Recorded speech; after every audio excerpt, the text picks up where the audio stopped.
నమస్తే, welcome to అమ్మా news. నా పేరు వెన్నెల. ఇప్పుడు మనతో పాటు స్టూడియోలో ఉన్నారు డాక్టర్ భరత్ భోజ్ గారు. వీరు ఫిడికస్ హోమియోపతికి CEO, అలాగే చీఫ్ డైరెక్టర్ గా కూడా ఉన్నారు. వీరు www.fidicus.com లో కూడా అందుబాటులో ఉంటారు. మీరు సంప్రదించాల్సిన ఫోన్ నంబర్ 7997101303 కి సంప్రదించగలరు. అలాగే ఇప్పుడు డాక్టర్ గారితో మాట్లాడతాం. డాక్టర్ గారు నమస్తే. నమస్తే. డాక్టర్ గారు, ప్రధానంగా ఎప్పుడైతే వినిపిస్తున్న మాట ప్రోస్టేట్ అసలుకి ఎవరికి ఎక్కువగా ఉంటుంది, అలాగే ప్రోస్టేట్ ఎన్లార్జ్మెంట్ అంటే ఏంటి? సో ప్రోస్టేట్ అనేది ఒక గ్లాండ్ అండి.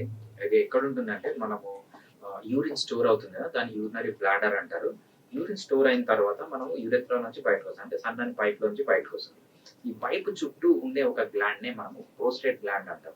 సో ఈ ప్రోస్టేట్ గ్లాండ్ అనేది చాలా ఇంపార్టెంట్ గ్లాండ్. ఇది ఓన్లీ మగవారిలో ఉంటుంది, ఆడవారిలో ఉండదు. ఈ ప్రోస్టేట్ ఎన్లార్జ్ అనేది ఓన్లీ మగవారిలోనే ఉంటుంది అనమాట. మెయిన్ గా ఈ ప్రాబ్లం వచ్చిన వాళ్ళు, ప్రోస్టేట్ ప్రాబ్లం వచ్చిన వెంటనే తెలిసిన వాళ్ళు, సో